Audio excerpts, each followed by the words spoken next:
Assalamualaikum warahmatullahi wabarakatuh. Semangat pagi anak-anak hebat kelas 8. Ketemu lagi dengan Bu Heni. Kita masuk bab terakhir yaitu bab 9 tentang peluang. Sebelumnya Ibu ingatkan dulu materi yang pertemuan sebelumnya ya, tentang ruang sampel dan titik sampel. Ibu akan ulang sedikit, baru kita masuk ke bagian kedua yaitu peluang empirik dan peluang teoritis. Jadi setelah kalian menyimak video pembelajaran ini, kalian bisa membedakan mana yang termasuk peluang empirik, mana yang termasuk peluang teoritis, dan dapat menentukan besar peluangnya. KKM yaitu tetap 65. Nah, yang pertama ruang sampel, lambangnya S kecil. Artinya ruang sampel itu himpunan yang mungkin terjadi dari suatu percobaan. Percobaannya bisa kita melempar dadu atau mata uang logam, atau bisa juga menggunakan kartu bridge ya. Nah, titik sampel itu artinya anggota dari ruang sampel. Percobaan dalam peluang yang pertama yaitu menggunakan mata uang logam atau koin. Yang pertama, kalau koinnya satu buah kita lambungkan atau kita lemparkan, maka banyak kemungkinan yang muncul itu ada berapa? Yaitu hanya ada 2. Karena satu koin itu sisinya ada 2 ya, depan dan belakang. Jadi kalau kalian lambungkan sebuah koin, kemungkinan yang muncul kalau enggak angka atau gambar, ya kan? Hanya 2 kemungkinan ini aja. Kenapa? Karena sebuah koin hanya terdiri dari 2 sisi, ya. Jadi satu koin kalau dilambungkan, ruang sampelnya atau kemungkinannya hanya ada 2, yaitu angka dilambangkan dengan huruf A besar dan gambar dilambangkan dengan huruf G besar. Maka banyaknya titik sampel dilambangkan dengan NS, yaitu 2. Nah, keterangan A itu angka, G itu gambar. Sekali lagi, N itu banyak titik sampel ya. Nih, banyak anggota. Banyak anggota. N itu banyak anggota. Kita lanjut.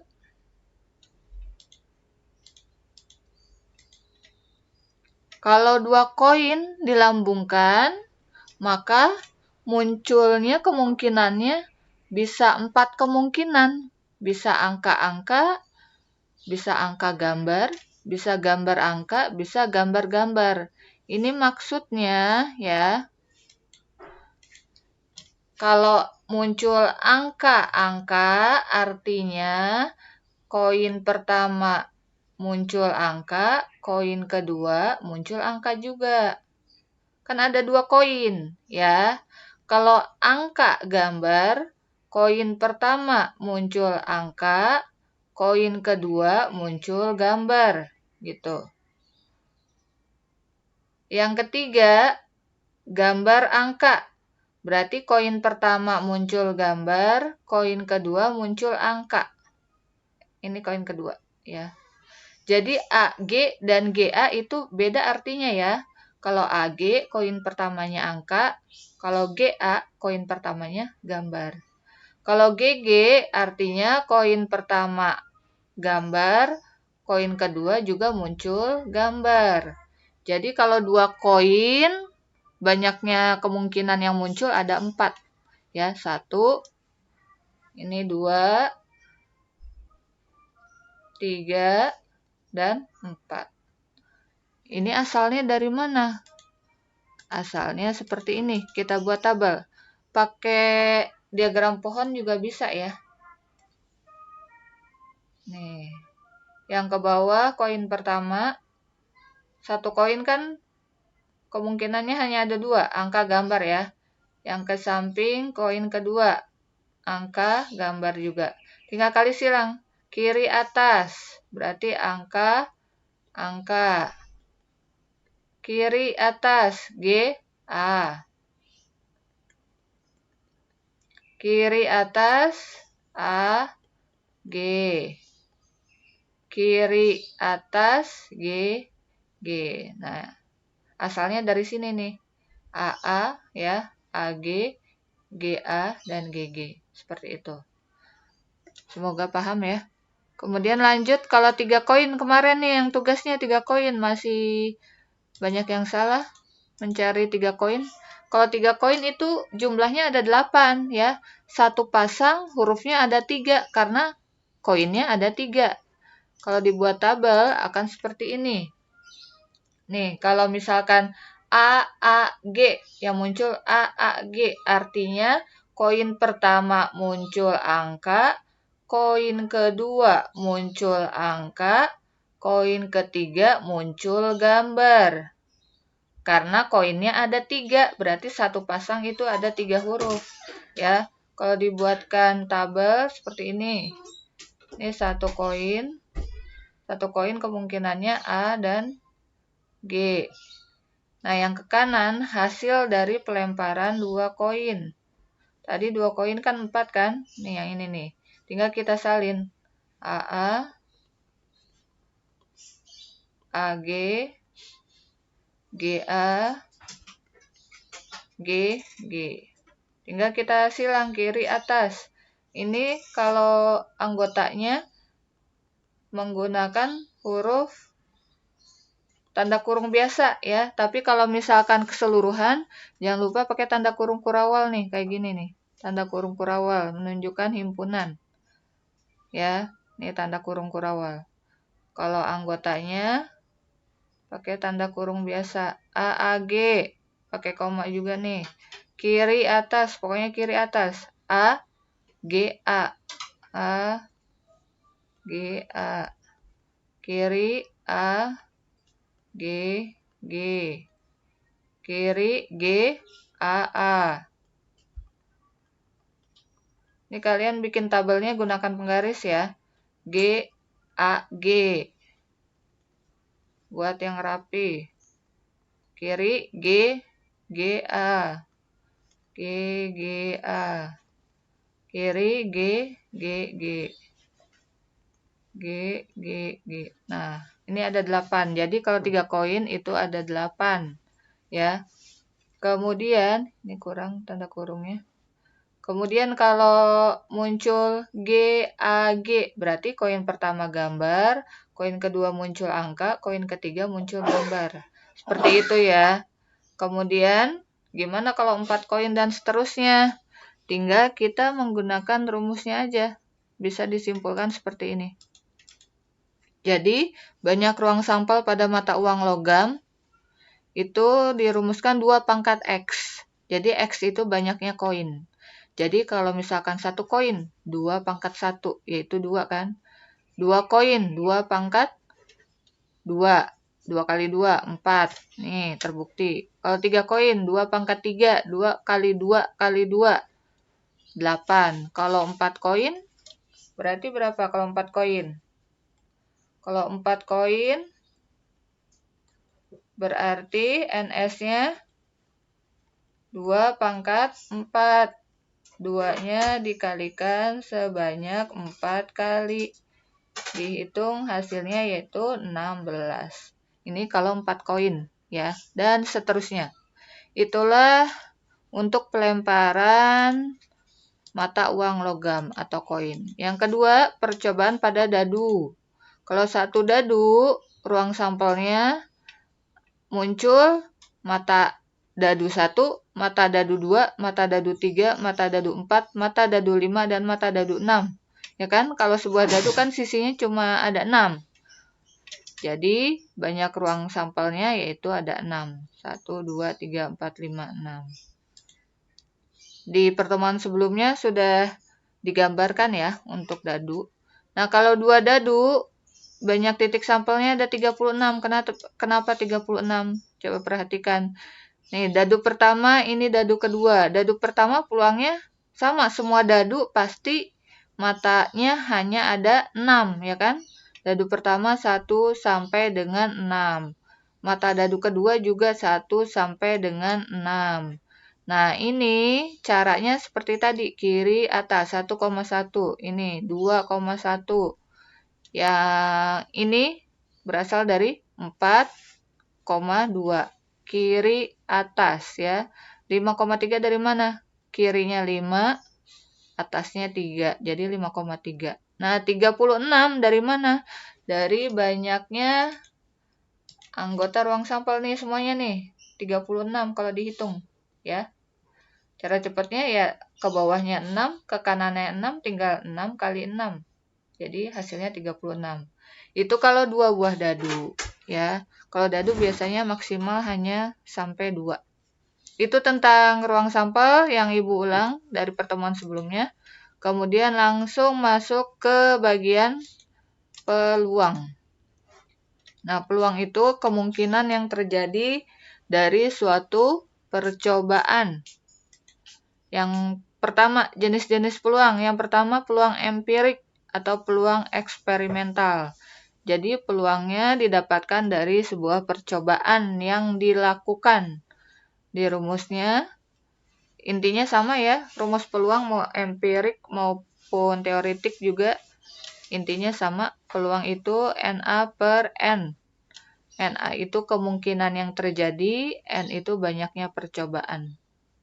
Ini rumusnya, kalau perlu kalian kotakin ya rumusnya ya. Contoh soal yang pertama, dari pelemparan dadu sebanyak 20 kali, jadi sebuah dadu dilempar atau dilambungkan 20 kali. Berarti banyaknya percobaan ada 20 ya. Nih diketahuinya N besar banyak percobaan 20. Diperoleh munculnya dadu angka 1 sebanyak 5 kali. Tentukan peluang empirik munculnya mata dadu angka 1.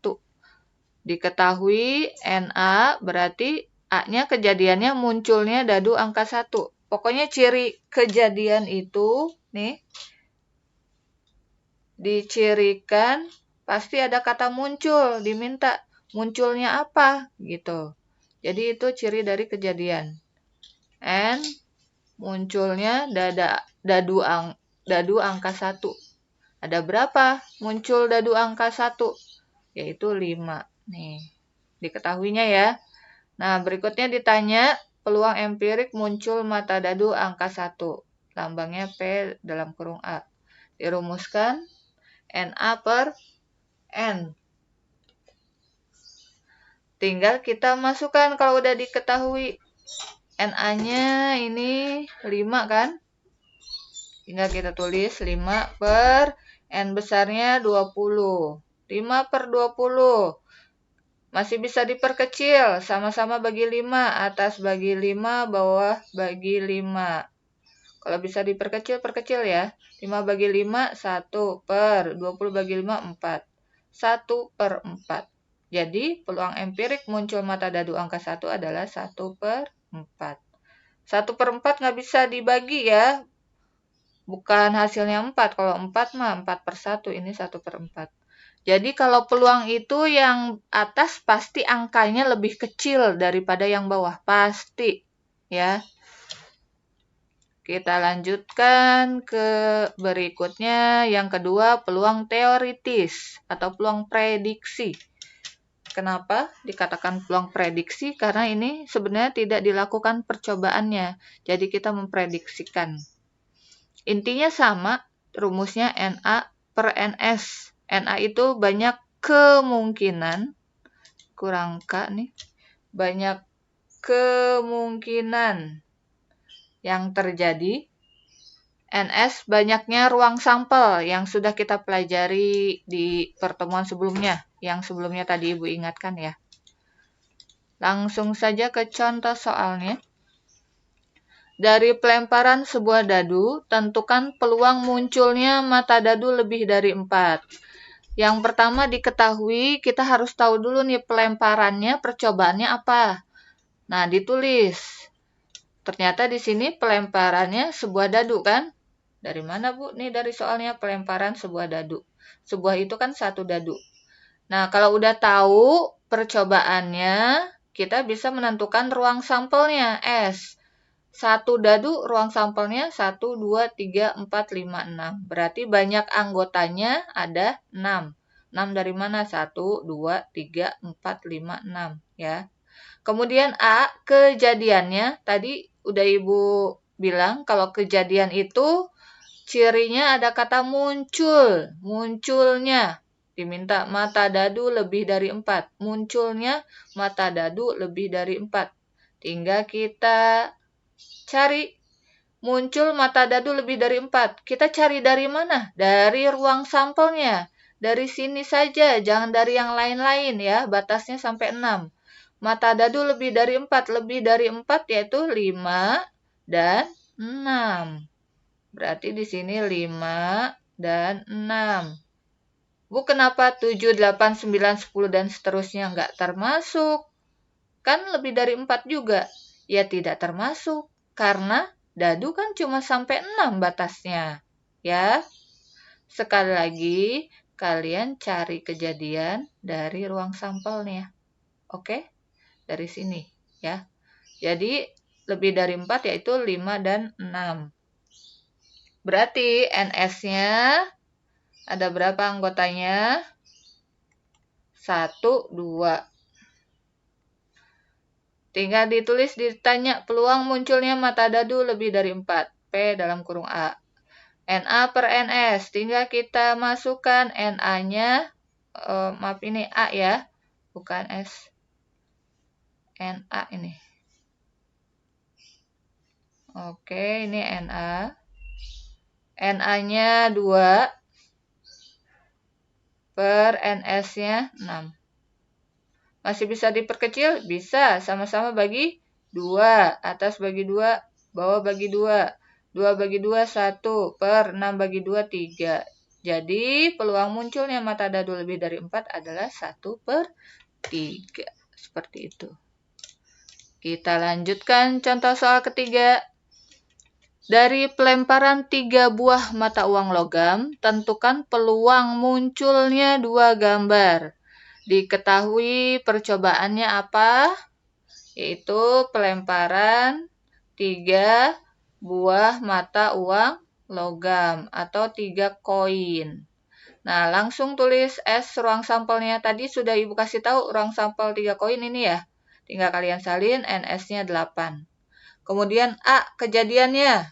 Tadi lihat cirinya, munculnya apa? 2 gambar. Tinggal kita lihat dari ini kurung kurawal ya. Munculnya 2 gambar, yang G-nya ada 2. 1, nih ya kan. Yang G-nya ada 2, 2 gambar. Ini 2, mana lagi? Ini 3. Yang G-nya ada 2 ya kan. Ada lagi? Nggak ada. Tinggal tulis A, G, G. Kemudian G, G, A. Kemudian G, A, G. Ada berapa ini? NA-nya ada 1, 2, 3. 3. Nah, ditanya peluang munculnya 2 gambar, yaitu NA per NS. NA-nya berapa? 3 per NS-nya berapa? 8. Ini NS. Bisa diperkecil? Tidak bisa. Jadi peluang munculnya 2 gambar adalah 3 per 8. Seperti itu. Contoh dari peluang, semoga dipahami ya. Kalau tidak paham bisa ditanyakan ke Ibu. Kemudian terakhir ada satu soal latihan. Coba kalian kerjakan ya. Ini sudah Ibu tuliskan petunjuknya. Satu soal dikerjakan di buku catatannya aja. Lanjut dari catatan langsung kalian kerjakan latihan soal satu soal ini ya. Nih, pada pelemparan 2 buah dadu, tentukan peluang munculnya mata dadu berjumlah 8. Diketahui pelemparan 2 buah dadu. Tadi 2 dadu NS-nya langsung berapa? Bisa kalian isi di sini ya. Kemudian A, kejadiannya diminta munculnya mata dadu berjumlah 8. Contohnya nih, udah Ibu contohkan 2,6. Kenapa 2,6, Bu? Ya kan jumlahnya 8. 2,6. Mana 2,6? Nah, di sini nih. 2,6 ditulis di sini. Kalau dijumlahkan 2 tambah 6 yaitu 8. Seperti itu. Cari lagi yang jumlahnya 8. Mana yang jumlahnya 8? Oh, ternyata ini nih 3,5. Kalian tulis di sini 3,5. Kemudian cari lagi. Berapa? Kalian lanjutkan ya. Ada beberapa nih. Nanti tinggal diisi NS-nya berapa. Tinggal ditulis, ditanya peluang munculnya mata dadu berjumlah 8. PA, NA per NS. NA-nya kalau kalian dapat, taruh sini. NS-nya yang ini, taruh sini. Udah, kalau bisa diperkecil, perkecil. Udah selesai, gitu ya. Ini ditulis nih, ya. Kemudian yang termasuk kejadiannya dilingkari seperti ini, kayak Ibu. Oke? Semoga paham ya. Tetap semangat, dikumpulkan tugasnya tepat waktu, karena ini udah akhir semester. Dikumpulkan ke GCR seperti biasa. Ibu akhiri, terima kasih sudah menyimak video pembelajaran ini. Semoga bermanfaat, tetap semangat walaupun belajar dari rumah. Wassalamualaikum warahmatullahi wabarakatuh.